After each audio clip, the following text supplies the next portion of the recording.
All right, check my time. Got a clock there too. Okay, thank you. So I decided to talk about a standard and a topic in technology that a lot of people aren't probably familiar with, and that is 802.11bc.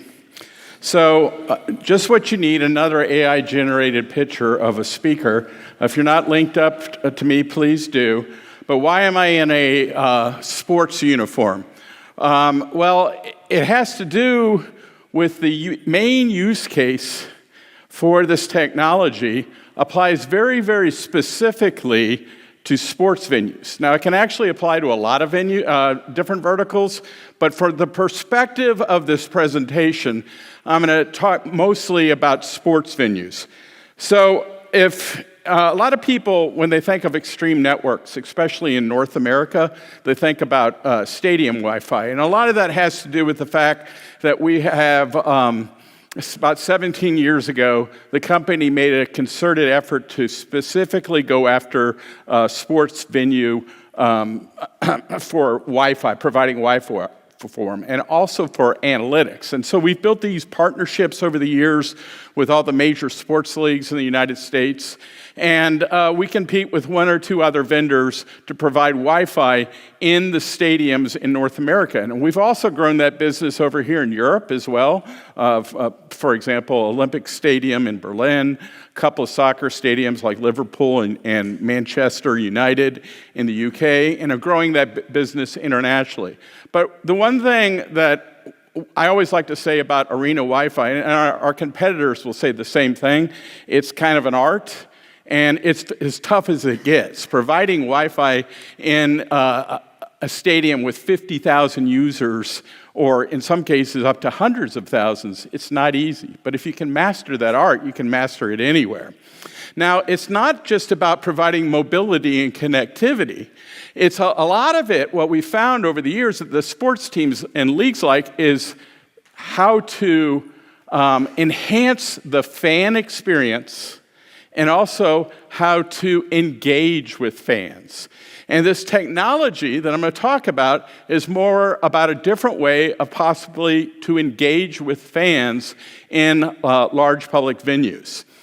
So, and the Wi-Fi Alliance has started a task group for this technology. It's called Broadcast Services, and it's all about content streaming data in a different manner than that is done before. And we all know that there's always devices that are not necessarily connected to the Wi-Fi network, not just in stadiums, but everywhere. Of course, we want to get them associated, but there's always going to be devices that are not connected. What if there was a way that we could stream content to those devices, ones that are actually not associated? So for this technology to work, the device basically just needs to be within a good usable range of the access point. It doesn't require internet. There's no DNS. There's no IP connectivity. There's not even a layer 2 association. So no four-way handshake. No captive web portals, okay? Yay! are needed. Basically, the device simply needs to discover, client devices need to discover if the AP supports this technology, and then subscribe to this content streaming stream or channels, or either singular or multiple ones. And it is based on the 802.11bc standard that I think was ratified about 2 years ago. Now, I'll give you the 4 use cases right off the bat that would work perfectly in stadiums. So number 1 is you wouldn't even need an app. What if you could just stream scores, like little simple small JSON information straight to, or statistics in real time to either connected or unconnected devices. And for mostly during this conversation, we're talking about unconnected devices. What if you could stream, scores and updates and constantly? What if you Another big part is the fan engagement thing. It's like stadiums like to sell merchandise. Well, retailers could do the same thing. You could put little ads that you could maybe, between innings or between different parts of whatever sports game is taking place, you could, a quick little ad like, go check out our store, or here's a coupon. Here's a good one. You can even stream video clips. Now, these were going to be short, but there also would have to be a way to do this at a high data rate, but the clients wouldn't not necessarily need to be connected. And here's a very good one, and that's emergency alerts. So a lot of people in large public venues are very interested in this. If there's lightning in the area, let's all get out of the seats, or there's some sort of other emergency. Okay, now, so all this is based on 802.11 BC, and it introduces a whole new MAC layer framework for transmitting and receiving broadcast content without being connected. So it will work with associated devices as well, but mainly the main target of this audience is the unassociated devices, but it'll work with both of them at the same time. There needs to be a way to trust the source of this information, so there is a security framework that I'll talk a little bit more later in the presentation.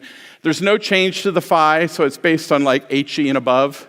The other thing, unlike traditional broadcast traffic that uses, the lowest data rates, the required rates, it can use high MCS data rates to send this content streams out very, very fast. Now, there's some terminology here. I'm not going to go over all the terms, but some terms, the main term to familiarize yourself with is simply enhanced broadcast content services.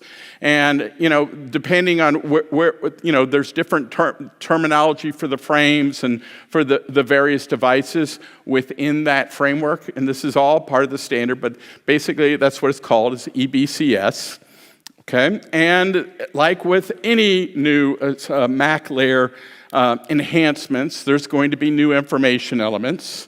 So in the APs that have the capability of streaming this content, broadcast content to unassociated devices, will have a couple information elements in the beacons and probe responses that basically say, hey, we're capable of doing this. Now, there are basically three types of frames that are used in this communication. Number one, there's the info frames. So these are action frames. And these action frames are periodically sent out by the APs to basically say, here's the content that I offer. There's what's known as a content ID. Then there can be multiple IDs for different streams of data. And there's also security parameters. But it's basically these frames that announce themselves, says, I'm offering this content. Then there's the actual content frames, which are data frames. Okay? And they have your alerts, your video clips, and the things that I just talked about. But it uses a new special MAC address called a content MAC address, which helps the receivers filter on the receiving end, and I'll talk a little bit more about that as well. And there's also a termination notice. So there's actually two discovery processes that are defined on how clients can discover APs that are capable of doing this. So number one, there's the service discovery method. So this is mainly the AP kind of broadcasting out, once again saying, hey, not only in the beacons, but periodically sending out a frame called the EBCS information frame. It's another action frame basically saying, hey, here's my content streams. You are welcome to subscribe to them. Optionally, I think Fernay, you're doing a presentation on ANQP. Optionally, there is a way for the clients to use ANQP for get even more information, more detailed information. That's an optional. And then either way, once the client devices find out that these are unassociated client devices, keep that in mind now, okay? Find out that these streams are available, it might say, hey, I would like stream number 3. I want that content. Think of it like a channel, okay? I want that channel. And then it will say, okay, you can subscribe to that channel, and then it'll start sending the content, okay, as it needs when it becomes available. Okay, once those client devices, unassociated client devices have subscribed. At any time, the AP can also terminate this as well. Now, there's another method. There is a stay discovery process, which is kind of initiated from the other side. This is a little bit more complex, and I haven't fully wrapped my head around it, and I think it's also too many frames, so I'm not so sure that this is going to be used or not, but we'll just see. And that is the client's basically saying, hey, I'm capable of this kind of technology, of BC. And then optionally, the AP can even request more information from the client sides. Then there's can be a response, and then there's like a table that's built up on the AP side. And then guess what? That whole service discovery process then occurs after all that frame exchange. So it's a little much in my mind.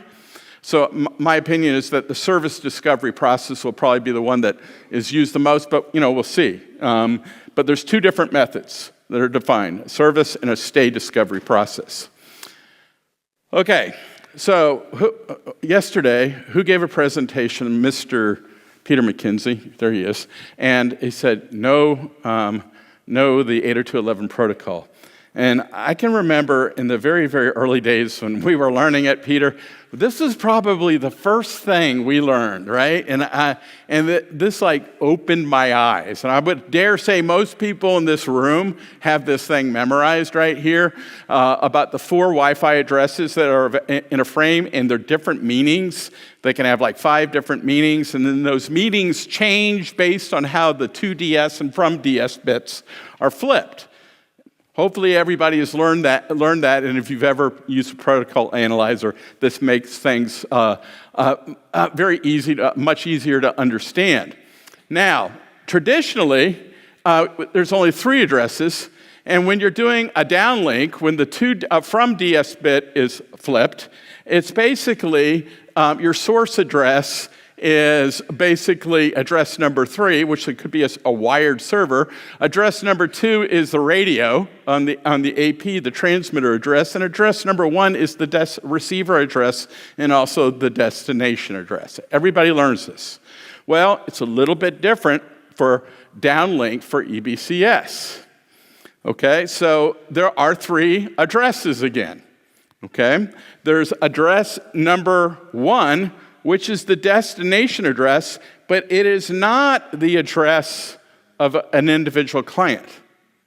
It's what's called a content MAC address, and this content MAC address is also tied to a content ID that the AP knows about, that it basically is an identifier. It uniquely identifies the unique stream of data, okay? Address number 2 is the transmitter address, and address number 3 is the BSSID. Those might always be the same, or they might be a little bit different if you have multiple BSS. Now, let me just visualize this a different way. Let me just visualize this in this diagram right here. So, the destination address is any clients that have subscribed to it, but it's not their individual address. It's a content MAC address, and that is the identifier of this broadcast traffic, okay?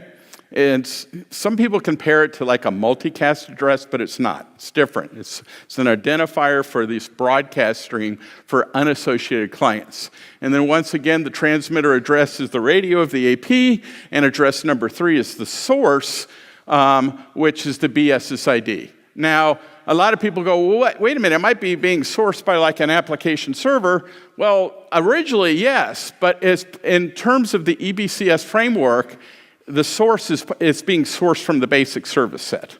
So that all has to be figured out inside the AP. Now, and then once you have this all working, then you can start streaming your content. Okay. Now, I want to emphasize in the video, I don't view this as like constantly streaming like Netflix or anything like this. This would be like very short little clips kind of things in this particular use case. Another analogy is like TV sets, okay? So think of the AP as like a TV sets, and the content MAC address are the individual channels, and the clients are basically subscribers. You can actually, a client can subscribe to multiple content. I think the current smartphones might be able to handle up to 2 to 4 different content streams. But I don't think there's any restriction, though, on the number of streams that could be subscribed to, okay? Now, there's this, and so this is kind of pie-in-the-sky stuff. There's also defined what are called AP groups, where you could synchronize the content and send it all out at the same time by all the APs at the same time. So like maybe a section in a stadium, like an aisle. All right, now, this is pie-in-the-sky stuff, and we don't really currently have synchronized AP transmissions yet, but that's potentially coming with Wi-Fi 8. And if I have a little bit of extra time, I have a few slides on Wi-Fi 8 to wrap up this presentation. So bottom line is, EBCS doesn't, it basically offers the potential to do this, but until we get to Wi-Fi 8, I don't see this happening. Okay? And then I just want to re-emphasize again that this can work with both associated and unassociated clients. So you could send your data from like a underseat AP at a stadium straight to the unassociated clients, as well as broadcast it to the associated clients. Okay, so I decided to make a little chart about the differences of, the traffic that we're used to. The differences between, unicast, multicast, broadcast, and of course, now eventually EBCS broadcast. And I'm not going to go over everything, but you can see, one of the big things that I keep saying with EBCS, you don't have to be associated to. The target audience is really different. You're basically, think of it as like subscribing to a cable channel once again. One advantage over, say, unicast, for example, like if very often we convert multicast to unicast for like video streaming. In this case, for those little short video streams, it's just one stream of data. So to one address, it's not multiple unicast addresses. So I think that's a nice comparison of all the different technologies that we have and will have with BCS. And another thing that I started thinking about too is like, if you've ever how many people have ever had a problem with multicast or broadcast bringing your network to a crawl?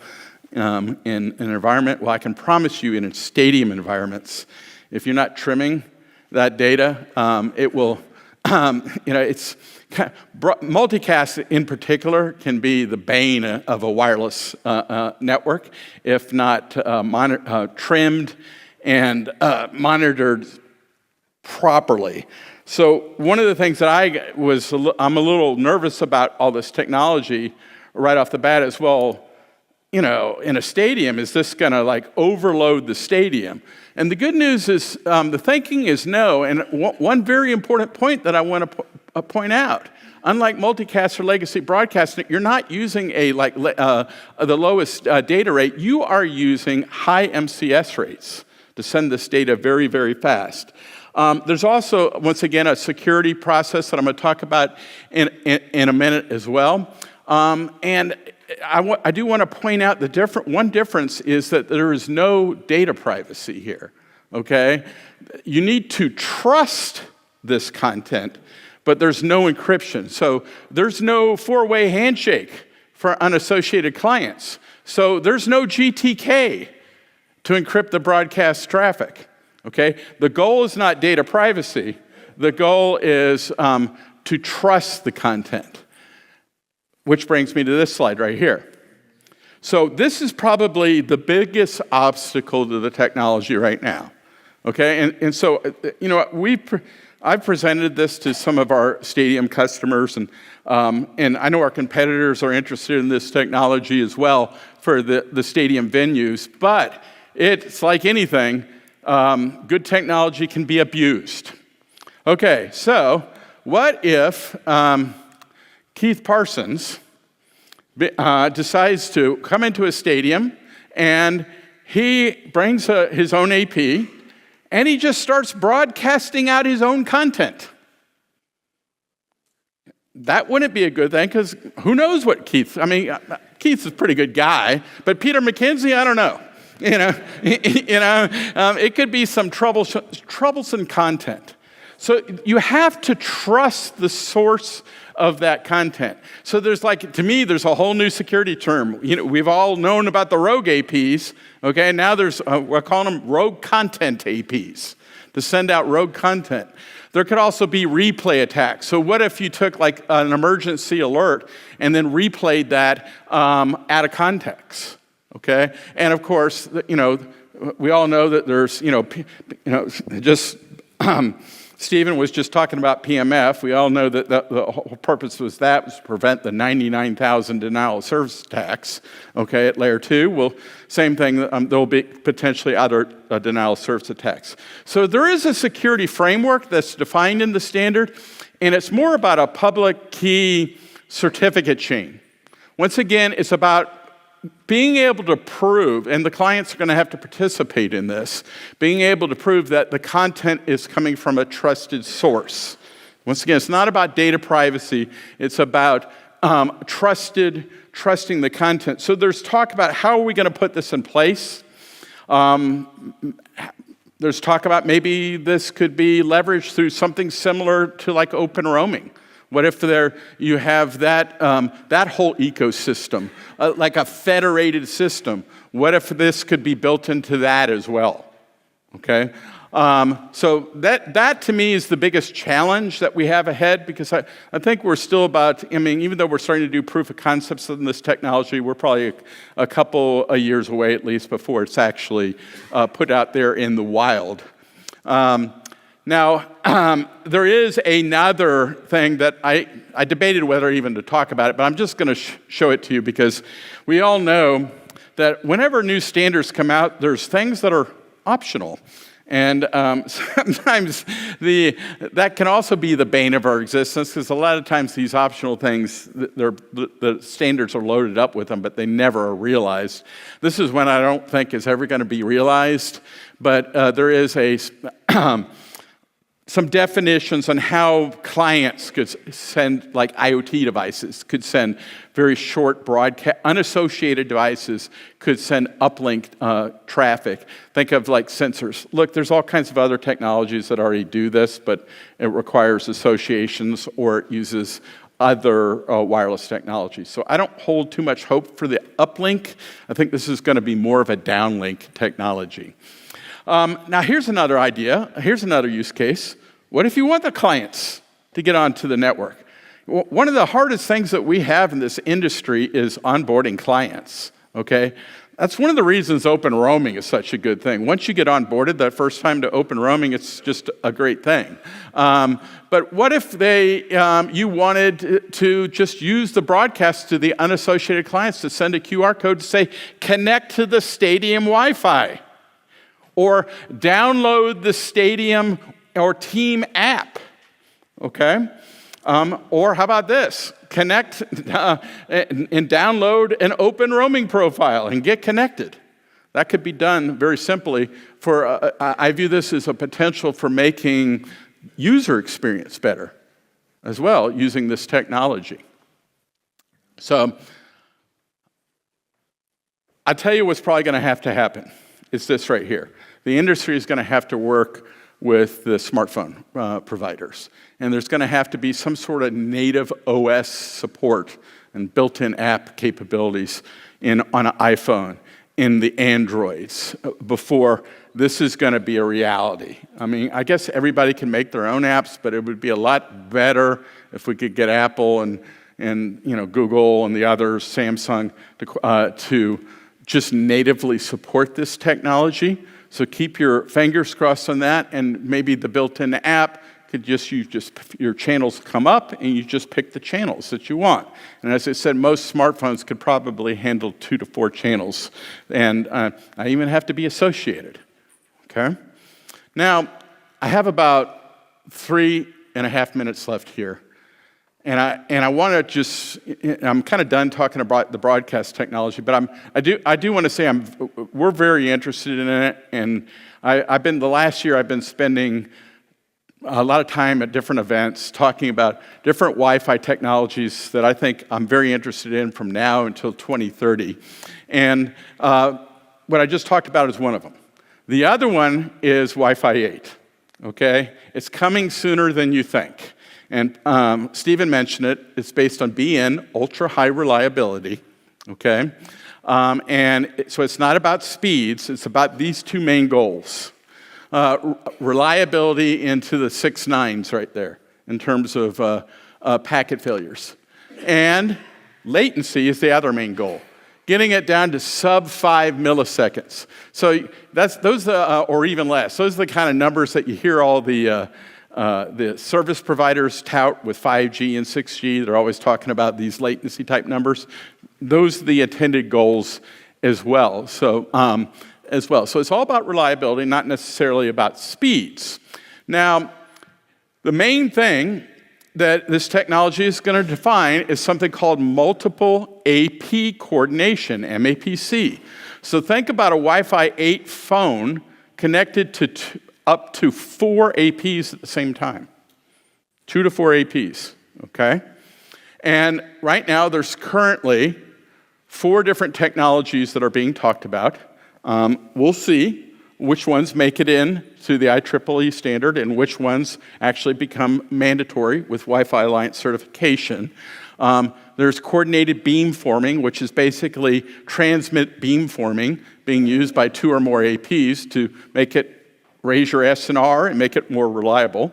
There's joint transmission where you're sending the same data from 2 APs, thus making it more reliable if there's any corrupted data. And there's also a coordinated OFDMA where you're using multiple resource units across multiple APs. And coordinated spatial reuse, I don't have high hopes for that. That's coordinated BSS coloring is what that is. And as we know, that hasn't really panned out. But bottom line is, here's what could happen. What could happen, and I think Stephen kind of alluded to it, this is what I'm kind of excited about, is the roaming experience is going to be potentially a lot more seamless. So if a client's already connected to 2 or 4 APs, it's almost like a pre-roam, right? So it's a frictionless roam, and once again, enhanced roaming and near zero latency. Okay? Now, here's pretty much my second to last slide. All these new things that are coming in Wi-Fi 8 and broadcast services, they all sound great. I'm interested in them. But the thing I'm most excited about is the hardware that's coming with Wi-Fi 8.